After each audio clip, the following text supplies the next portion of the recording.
Hello and welcome to another day in the workshop. My name is Jesse Bourne and today we're going to be working on the Secretum Cista puzzle chest. So let me bring you along that journey and show you what's going on today. By the way, we have a beautiful fire going in the fireplace. As you can see, I got this piece of wenge. Going to cut that into strips and we're going to glue it onto these shelves right here.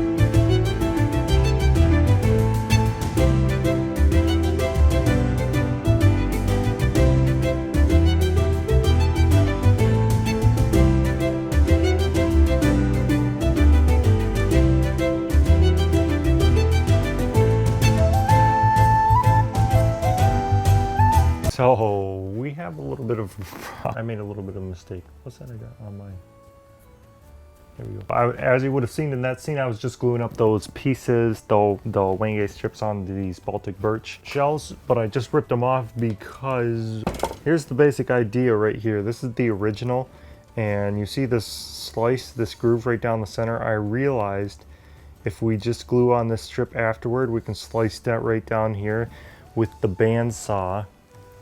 And that will make it much easier to cut that rather than going through here with like a scroll saw or something. So, you know, that made a nice sequence with the time lapse there, but I actually just ripped off all those strips off of these pieces. The last couple came off a little bit hard, but this glue is Tight Bond 3, so that gives you a longer shelf life, or I mean glue up time. So now we're gonna make this groove in all these pieces right here first, and then we're gonna glue on those strips afterward.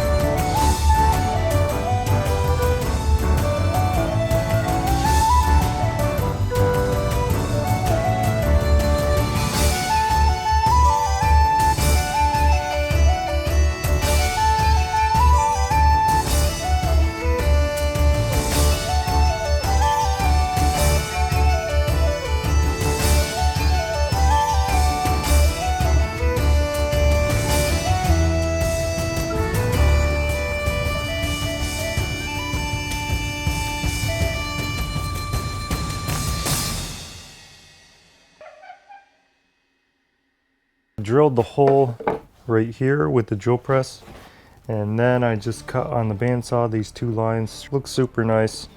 It's super consistent.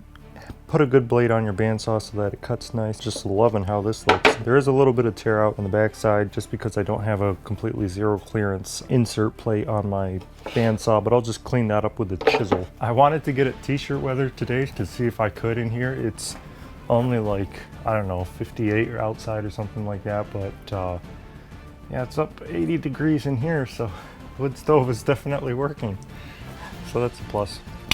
Okay, so as you can see, I got all of these done here, so they're all glued up and ready for the next step. So maybe here, will the camera just float here a second?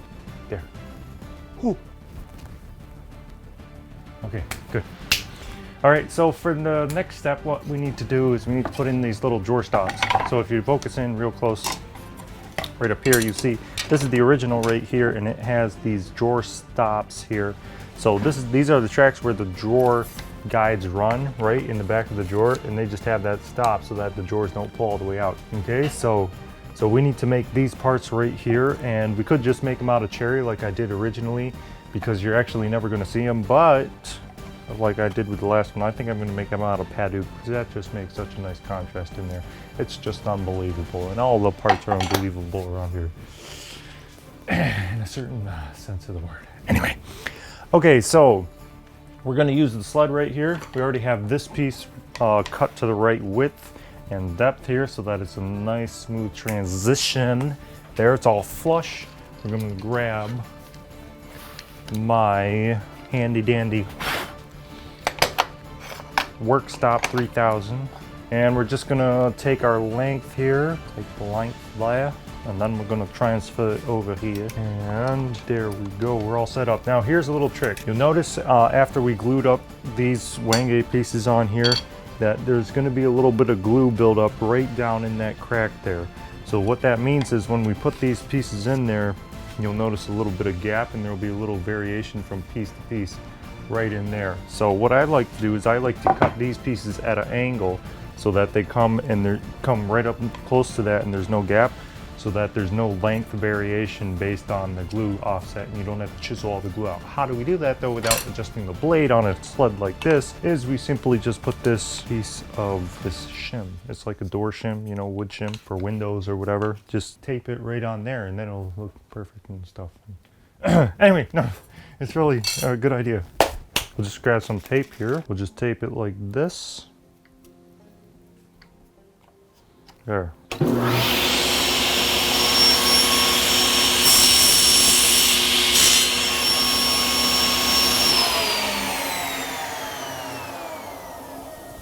There you go. See, now there's practically no gap at all there just because we put that little bit of an angle on there. Tips from Jess. Tips from Jess. We'll be back in a little bit to wrap up the episode and bring you up to speed on what's going on in the workshop. Thank you for joining me.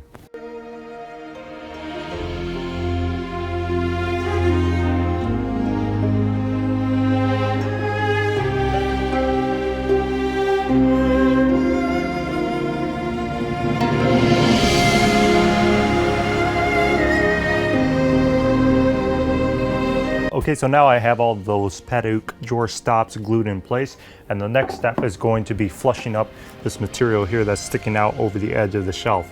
The best way to do that is to turn to the table saw right here. I put an auxiliary fence right on top of the blade so that the blade is sitting flush with this fence right here, so that we can take this piece and with a miter slot in here, with a miter, what do you call that thing? A miter, I don't know what you call it. But with this miter, whatever it is in here, we can slide this right along here and we'll flush up the ends of this so that this is the right length. Then we'll sand it all up. And then we will finally be cutting our final grooves in this and through the wenge so that these shells will be finished. And we can end today and this episode.